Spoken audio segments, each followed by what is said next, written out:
ABT এর ভৌত বিজ্ঞানের পেজ নম্বর 25। ঠিক আছে, প্রথম প্রশ্ন কি আছে, কয়লা, খনিজ তেল এবং প্রাকৃতিক গ্যাসকে বলা হয় জীবাশ্ম জ্বালানি।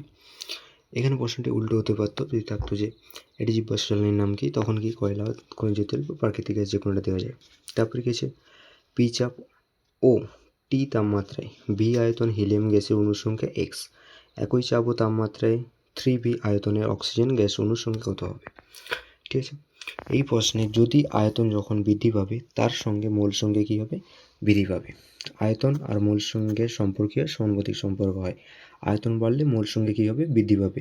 সে যে কোনো গ্যাস হতে পারে, এখানে অক্সিজেন দিয়েছে, অক্সিজেনের ভিতরে কার্বন ডাইঅক্সাইড থাকলেও সেম কন্ডিশন হতো যে আয়তন বাড়লে মোল সংখ্যা কী হবে, বৃদ্ধি পাবে। যেহেতু প্রাথমিক আয়তন কত ছিল এখানে, এক্স, প্রাথমিক আয়তন কত ছিল এখানে এক্স, আয়তন বেড়ে কত হয়েছে 3V। আগে অনুসঙ্গে কত ছিল, অনুসঙ্গে ছিল এক্স, আয়তন ছিল কি ভি, এখন আয়তন কত হয়েছে 3V, তাহলে অনুসঙ্গে তার রেসপেক্টে কত হবে 3x। যত আয়তন হবে ততই কী হবে, অনুসঙ্গে হবে। যদি এখানে থাকতো যে আয়তন 5 গুণ হয়েছে বা 5V, তার ক্ষেত্রে অনুসঙ্গে কত হবে 5x। তারপরটা গিয়েছে গিয়ে 4 অ্যামোনিয়া সমান 2 নাইট্রোজেন ও 6 হাইড্রোজেনের বিক্রিয়াতে অ্যামোনিয়া এবং নাইট্রোজেন এসটিপিতে আয়তনের অনুপাত কী হবে। আমরা যদি একটু বিক্রিয়াটিকে ভালো করে লক্ষ্য করি তাহলে এখানে কটি অ্যামোনিয়া লেগেছে, 4টি, কটি নাইট্রোজেন লেগেছে, 2টি নাইট্রোজেন লেগেছে। তাহলে অ্যামোনিয়া এবং নাইট্রোজেন অনুপাত কত হবে, 4:2। যে কোনো বিক্রিয়া ব্যালেন্স করলে যেটা পাবে সেটা রেখে দেবে। তাহলে ব্যালেন্সে কত পেয়েছি আমরা, অ্যামোনিয়া 4, নাইট্রোজেন কত পেয়েছি 2, তাদের অনুপাত করলে কত আসবে 2 আর 1, তাদের অনুপাত কত 2:1। তারপরে কি আছে কি, উষ্ণতা বৃদ্ধি করলে তরলের আয়তন বাড়ে ও ঘনত্ব কী হয়, কমে। ঠিক আছে, তারপরটা কি আছে কি, কোনো উত্তর লেন্সে থেকে বস্তুকে 30 সেন্টিমিটার দূরে রাখলে যদি লেন্সটি থেকে 30 সেন্টিমিটার দূরে সৎ প্রতিফলিত হয় তাহলে ফোকাস দৈর্ঘ্য কত হবে। ঠিক আছে, লেন্স থেকে বস্তুটি কত দূরত্বে রাখা হয়েছে, 30 সেন্টিমিটার দূরে। বস্তুর সামনে যেহেতু রাখা হয়েছে তাহলে আমরা ইউকে আমরা কী ধরবো, মাইনাস, এবং ভিকে কী ধরবো, পজিটিভ। যদি লেন্সের পিছনে থাকতো, উত্তর লেন্সে যদি পিছনে থাকতো তাহলে তার ক্ষেত্রে আমরা কী ধরতাম, তার ক্ষেত্রে যেটা ধরবো সেটা হচ্ছে কি প্লাস। ঠিক আছে, লেন্সের সূত্র এইটা, যেটা হচ্ছে কি 1/v minus 1/u is equal to 1/f, যেখানে ভিটা কি ধনাত্মক, কারণ পিছনে ভিটা হয়েছে লেন্সের পিছনে, আর ইউটা কি ঋণাত্মক, কারণ কি বস্তুটি কোথায় রাখা হয়েছে, লেন্সের সামনে। এবার সূত্রটা বসিয়ে দিলাম, মাইনাস মাইনাস কী হয়ে যাবে প্লাস, তাহলে 1/13 প্লাস 1/13, সিম্পল সলিউশন। তাহলে নিচে দুটো সমান আছে সেই জন্য নিচে যেটা আছে তেমন একই বসে যাবে, উপরে দুটোর কী হয়ে যাবে যোগ, তাহলে 1 1 2, তাহলে 15 দুগুণে 30, তাহলে কত হলো 15। এবার এটা উল্টানো মানে এটা কোথায় যাবে, উপরে যাবে, তাহলে f সমান কত হবে 15 সেমি। 6টা গিয়েছে কোনো মাধ্যমে আলোর বেগ এত হলে ওই মাধ্যমে প্রতিসরাঙ্ক কত হবে। আমরা মিউ সমান জানি, আমরা যে কোনো মাধ্যমে প্রতিসরাঙ্ক মিউ সমান আমরা কি জানি, c/v। সি সমান হচ্ছে আলোর গতিবেগ, আলোর গতিবেগ কত 3 × 10⁸ মিটার পার সেকেন্ড। এবার ওই মাধ্যমে আলোর গতিবেগ কত দেওয়া আছে, 2 × 10⁻⁸। এই দুটো পর এই দুটো ক্যান্সেল, তাহলে পড়েছে কি 3/2। তারপরে কি আছে, তারপরে প্রশ্নটা আছে গিয়ে এসি 50 হার্জ এসি লাইনে অভিমুখ প্রতি সেকেন্ডে কতবার পরিবর্তিত হয়। আমরা এসি লাইনে অভিমুখ আমরা কী ধরনের জানি, যে এসি গ্রাফটি কী ধরনের হয়, একবার উপরে যায় একবার কোথায় যায়, নিচে যায়। ঠিক আছে, এখান থেকে এখানে যদি তার কত হার্জ হয় 50 হার্জ, যেহেতু এটি দুবার হচ্ছে প্রতি সেকেন্ডে, এখান থেকে এতটা গেলে 1 সেকেন্ড। ঠিক আছে, হাফ সেকেন্ডে কত যায় 50, তাহলে 1 সেকেন্ডে কত যাবে 2 × 50, কত হচ্ছে বলো 100। ঠিক আছে, তারপরেরটা কী আছে, তার প্রশ্ন দেওয়া আছে কি এটা রোদের দেওয়া আছে, তাদের তুল্য রোধ বের করতে বলেছে। ঠিক আছে, দেখতে পাচ্ছি যেহেতু এই দুটো রোধ কিসে আছে, সমান্তরালে, তার সঙ্গে এটি কিসে আছে, শ্রেণীতে।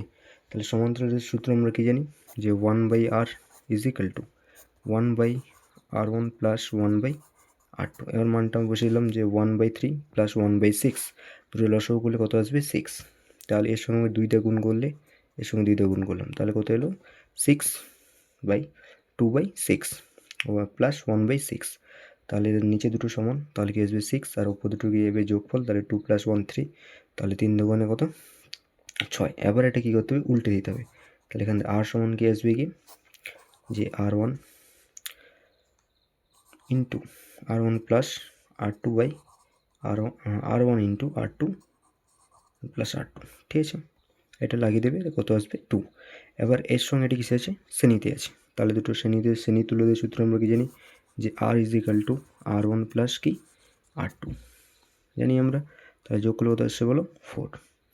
যদি এখানে 3টে রোধ সমান্তরালে থাকতো, মনে করুন কি 3টে রোধ কিসে আছে সমান্তরালে, একটা রোধ সমান্তরালে, তার সঙ্গে একটা রোধ, তার সঙ্গে একটা রোধকে কী রাখছি আমরা সমান্তরালে, আমরা 3টে রোধ রাখছি, এটা আছে কি 3, এটা আছে 2, এটা আছে কি 6। তার ক্ষেত্রে তুল্যরোধ কত হবে, তার ক্ষেত্রে তুল্যরোধ যেহেতু 3টি সমান্তরাল আছে, তার ক্ষেত্রে আমরা কি জানি 1/R = কি জানি 1/R1 প্লাস 1/R2 প্লাস কি 1/R3, ঠিক আছে 1/R2, তাহলে 1/3 প্লাস 1/2 প্লাস কি 1/6, তাহলে কত আসবে, এতে পুরো লসাগুলো আসবে গিয়ে 6, ঠিক আছে। তাহলে এর সঙ্গে কত গুণ করতে হবে 2 দিয়ে 2, এর সঙ্গে কত গুণ করতে হবে 3, তাহলে 3, ঠিক আছে। তাহলে কত হলো 2 প্লাস 3 প্লাস 1, তাহলে কত আসছে বলো, ওটা আসছে গিয়ে 6/6 মানে 1, তাহলে এখানে আর সমান কত হলো বলো 1, তাহলে এই পুরোটা তুলরোধ কত আসবে 1। তারপর 10 প্রশ্নটা কি আছে কি, পদার্থ কোন মৌলটি বিজারণ ক্ষমতা দুর্বল, কি আছে লিথিয়াম, তারপরে সে কে, তারপরে আরবি, তারপরে হচ্ছে Na, সোডিয়াম হচ্ছে কি অ্যান্সার, ঠিক আছে। তারপর কি আছে গিয়ে কোন যৌগটিতে সমযোজী এবং আয়নীয় উভয় প্রকার বন্ধন দেখা যায়, যেটি হচ্ছে CaCO3, সমযোজী এবং আয়নীয় যৌগ লুইস ডট ভালো করে রাখবে, ওখান থেকে একটা প্রশ্ন আসে। তারপরে গিয়েছে গিয়ে তড়িৎ বিশেষণের সময় ক্যাথোডে কী হয় বিজারণ এবং অ্যানোডে কী হয় জারণ, ঠিক আছে। তারপর গিয়েছে কপার সালফেট জলীয় দ্রবণে অতিরিক্ত পরিমাণে জলীয় অ্যামোনিয়া যোগ করলে দ্রবণের বর্ণ কী ধরনের হয়, গাঢ় নীল বর্ণ হয়। তীব্র ইলেকট্রোপজিটিভ ধাতুর নিষ্কাশনে ব্যবহার করা হয় তড়িৎ বিজারণ পদ্ধতি। তারপর হচ্ছে যে অ্যাসিটিলিনের IUPAC নামকরণ, যেটি হচ্ছে কি ইথাইন। তারপর হচ্ছে বায়ুমণ্ডলে কোন স্তরে মেরুজ্যোতি দেখা যায়, বায়ুমণ্ডলে কোন স্তরে মেরুজ্যোতি দেখা যায়, সেটি হচ্ছে কি আয়োনোস্ফিয়ারে, কোন স্তরে দেখা যায় আয়োনোস্ফিয়ারে দেখা যায়। তারপরে প্রশ্ন গিয়েছে একটি পূর্ণ বিকিরণযোগ্য শক্তির নাম কি, দুটি বলেছে, একটি হচ্ছে কি সৌরশক্তি, একটি কি বায়ু শক্তি। তা হচ্ছে কি বাস্তব গ্যাসগুলি অণুগুলি সসীম আয়তনে এটি আদর্শ গ্যাসের থেকে বিচ্যুতির কারণ, সত্য। কারণ আমরা যদি তোমরা একটু এরপর যেটা জানবে যে বাস্তব গ্যাসের সমীকরণ যেটা হয় সেটা হচ্ছে কি P + ANA²/V into V - NV, যেখানে আয়তনের ফ্যাক্টরটা কী হবে কাজ করবে, সেই আয়তনের জন্য এখানে কী হবে বাস্তব গ্যাস আদর্শ গ্যাসের থেকে কী হবে আলাদা হবে, তাহলে এটা কী হবে সত্য। তারপরে প্রশ্ন আছে, তারপরে আছে গিয়ে 11.2 লিটার, তারপর প্রশ্ন হচ্ছে 11.2 লিটার কোনো আদর্শ গ্যাসের এসটিপিতে পিভি সমান -RT হবে।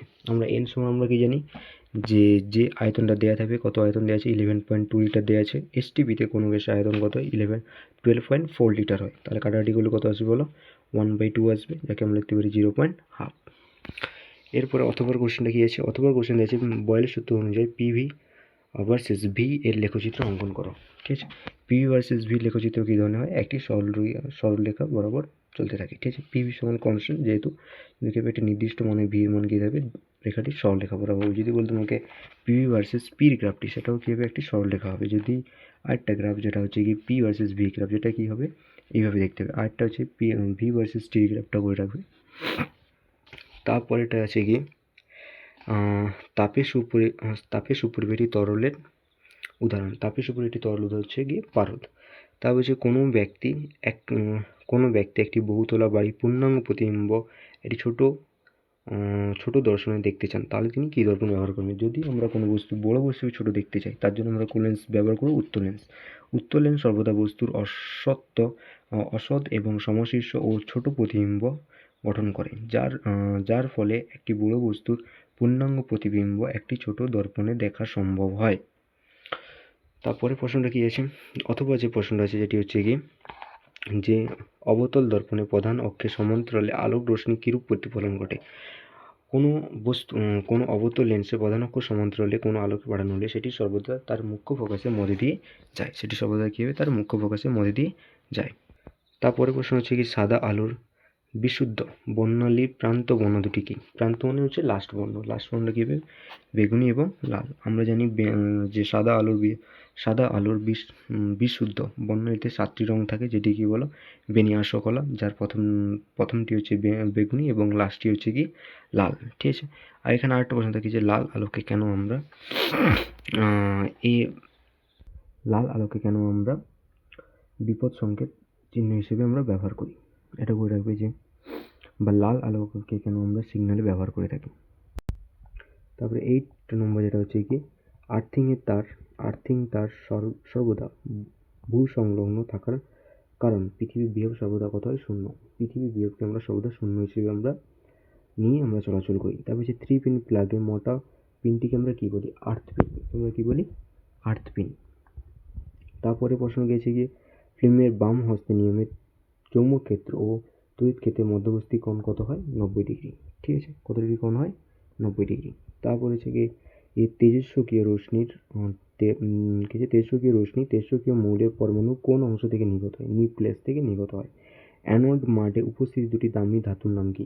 অ্যানোডে উপস্থিত দুটি ধাতুর নাম হচ্ছে সোনা এবং প্লাটিনাম, যেটি কি যে অ্যানোডের লাস্ট প্রান্তে পড়ে থাকে সেটির নাম কি? সোনা এবং প্লাটিনাম। 12 গেছে কোনো বস্তুতে সোনার প্লেট দিতে আমরা তড়িৎ বিকিরণ হিসেবে কি ব্যবহার করা হয়?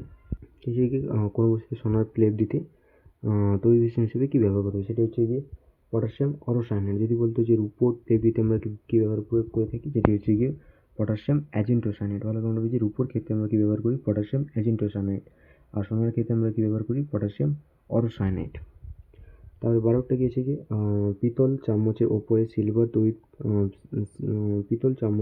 সিলভার তড়িৎ লেপনে অ্যানোড কাকে ব্যবহার করি? বিশুদ্ধ রূপোর পাতকে আমরা অ্যানোড রূপে ব্যবহার করে থাকি। তারপর হচ্ছে ম্যাগনেসিয়াম অক্সাইড লুইস ডট অঙ্কন করো। ম্যাগনেসিয়াম অক্সাইডের সংকেত কি? MgO। ম্যাগনেসিয়ামের পারমাণবিক সংখ্যা কত? 12। তাহলে ইলেকট্রন বিন্যাস কত হবে? 2 8 2। অক্সিজেনের পারমাণবিক সংখ্যা কত? 8। তাহলে ইলেকট্রন বিন্যাস কত হবে? 2 6। এবার ম্যাগনেসিয়ামে হচ্ছে লাস্ট কক্ষে টোটাল কতগুলো ইলেকট্রন আছে? 10টি ইলেকট্রন আছে। 10টি ইলেকট্রন দেখালাম। অক্সিজেনের লাস্ট কক্ষে কটি ইলেকট্রন আছে? 6টি ইলেকট্রন। তাহলে অক্সিজেনে কতগুলি ইলেকট্রন লাগবে অষ্টক প্রতি হতে? তাহলে তার কতগুলি লাগবে? 2টি ইলেকট্রন। ম্যাগনেসিয়ামে থেকে 2টি ইলেকট্রন অক্সিজেনের কাছে গেল, এটা দেখালাম। তাহলে ম্যাগনেসিয়াম থেকে কতগুলি ম্যাগনেসিয়াম থেকে কতগুলি ইলেকট্রন অক্সিজেনের কাছে গেল? 2টি ইলেকট্রন। তাহলে 2টি ইলেকট্রন অক্সিজেন গ্রহণ করলো, তাহলে কি আসবে? 2 মাইনাস কতগুলি ইলেকট্রন Mg ত্যাগ করলো? কতগুলি ইলেকট্রন ত্যাগ করলো? 2টি। তাহলে কি আসবে? 2 পজিটিভ, 2 প্লাস। যে ইলেকট্রন ত্যাগ করবে তার ক্ষেত্রে কি আসবে? ধনাত্মক বা পজিটিভ চিহ্ন। যে ইলেকট্রন গ্রহণ করবে তার ক্ষেত্রে কি আসবে? নেগেটিভ চিহ্ন। তারপরে একটি ক্ষারীয় মৃত্তিকা মৌলের নাম কি? যেটি হচ্ছে কি ম্যাগনেসিয়াম। কাঁসার সংকেত কি? Cu। কার সাথে যেটা ব্যবহার করে সেটা হচ্ছে Cu প্লাস কি Sn। তাই হচ্ছে একটি বিরল মৃত্তিকা মৌলের নাম কি? সেটা হচ্ছে কি Ce। দুটি গ্যাসে বিক্রিয়া উৎপন্ন একটি কঠিন পদার্থের নাম কি? সেটা হচ্ছে গিয়ে NH4Cl। তা হচ্ছে কী কারণে নাইট্রোজেনকে সক্রিয়তা তুলনামূলক কম হয়? নাইট্রোজেন অণুতে 2টি নাইট্রোজেন পরমাণু একটি শক্তিশালী ত্রি বন্ধন দ্বারা পরস্পরের সঙ্গে যুক্ত থাকে। তোমরা যে লুইস ডট অঙ্কন করবে সেখানে দেখতে পাবে যে নাইট্রোজেনের ত্রি বন্ধন দ্বারা পরস্পরের সঙ্গে যুক্ত থাকে। ত্রি বন্ধনে ভাঙতে প্রচুর পরিমাণে শক্তি দরকার হয়। যদি তোমরা এক বন্ধনের ক্ষেত্রে তুলনামূলক কম শক্তি প্রয়োজন হয়, দ্বিবন্ধনের ক্ষেত্রে একটু বেশি শক্তির প্রয়োজন হয়, ত্রি বন্ধনের ক্ষেত্রে প্রচুর পরিমাণে শক্তির প্রয়োজন হয়, যার ফলে সাধারণত উষ্ণতা এবং চাপে নাইট্রোজেন কী হয়? নাইট্রোজেন গ্যাস খুব কম রাসায়নিক সক্রিয়তা হয়। তারপরে 6টা হচ্ছে দার্শনিক উল কাকে বলে? দার্শনিক উল কাকে বলে? জিঙ্ক অক্সাইডকে আমরা কী বলি? দার্শনিক উল বলে থাকি। তারপরে অথবা কোশ্চেনটা কি হচ্ছে? অথবা যেটি হচ্ছে গিয়ে ম্যাগনেটাইট কোন ধাতু আকরিক? ম্যাগনেটাইট হচ্ছে গিয়ে লোহা বা আয়রনের আকরিক। ম্যাগনেসিয়াম জিঙ্ক অক্সাইডকে আমরা কী বলি? দার্শনিক উল। এটি সাধারণত সাদা রঙে দেখতে হয় এবং উত্তপ্ত হলে এটি বর্ণ কী হয়ে যায়? হলুদ বর্ণে পরিণত হয়ে যায়। তারপর 17 নম্বর কী রয়েছে? 17 নম্বর হচ্ছে একটি সরল কিটনে কতগুলি কার্বনের প্রয়োজন? সরল কিটনে 3টি কার্বনের প্রয়োজন। একটি সরল কিটনে কতগুলি কার্বনের প্রয়োজন হয়? 3টি কার্বন পরমাণুর প্রয়োজন হয়। সরল অথবা কোশ্চেনে কী আছে? অথবা কোশ্চেন আছে কি 2 মিথাইল প্রোপিনের সংকেত লিখতে বলেছে। 2 মিথাইল প্রোপিন, তাহলে প্রোপিন মানে কতগুলি কার্বনের প্রয়োজন হবে? 3টি কার্বনের। যে কোনো সংকেত আমরা ব্যবহার করতে পারি, তাহলে 3টি কার্বন দিলাম। তারপর কি বলছে কি 2 নম্বরে কী থাকবে? 2 নম্বরে ডাবল বন্ড আছে এবং 2 নম্বর কি আছে? একটি মিথাইল গ্রুপ আছে। এটি সংকেতটা হলো। তারপরে কী রয়েছে? তারপর হচ্ছে গিয়ে যে মিথাইল মিথেন, ইথেন, অ্যাসিটিলিনের এদের বন্ধন শক্তি কী হবে? সবথেকে বেশি বন্ধন কোণ হচ্ছে অ্যাসিটিলিন, তারপরে ইথেন, তারপরে কি মিথেন। তাহলে ইথেন অ্যাসিটিলিন বেশি, তারপরে কি ইথেন, তারপরে কি মিথেন।